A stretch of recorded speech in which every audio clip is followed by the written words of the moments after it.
Kejaksaan Agung menetapkan Kepala Kejaksaan Negeri Bangka Tengah, Pak Deli, sebagai tersangka dalam dugaan tindak pidana korupsi.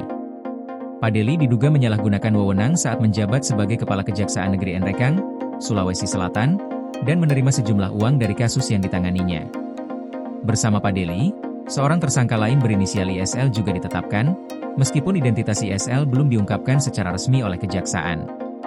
Kapus Penkum Kejaksaan Agung, Anang Supriyatna, menyebutkan bahwa dugaan korupsi ini terkait dengan pengelolaan dana Badan Amil Zakat Nasional atau Basnas di Nrekang selama periode 2021 hingga 2024. Dalam perkara ini, Pak Deli diduga menerima uang sebesar kurang lebih 840 juta rupiah bersama ISL.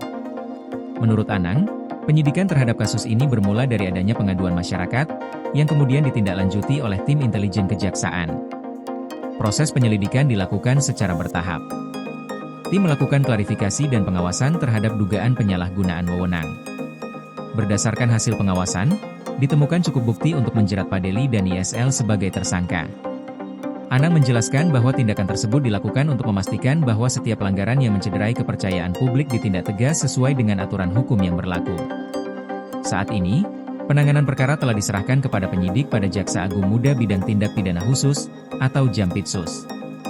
Pak Deli juga telah dicopot dari jabatannya sebagai Kajari Bangka Tengah dan diberhentikan sementara proses hukum tetap berjalan. Kejaksaan menegaskan bahwa setiap oknum yang melakukan perbuatan tercela akan diproses secara hukum tanpa terkecuali. Anang menekankan pentingnya nilai-nilai integritas, profesionalisme, dan akuntabilitas bagi seluruh insan adiaksa. Ia menegaskan bahwa Kejaksaan akan terus berkomitmen menjaga kepercayaan publik, menindak setiap pelanggaran dengan tegas, dan memastikan bahwa pejabat yang melakukan tindakan korupsi tidak lepas dari proses hukum. Kasus ini menjadi salah satu bukti bahwa penegakan hukum terhadap korupsi akan terus dijalankan tanpa pandang bulu. Koordinasi PLN dengan TNGL jelang Hari Kesaktian Pancasila, listrik terbangun, alam tetap lestari.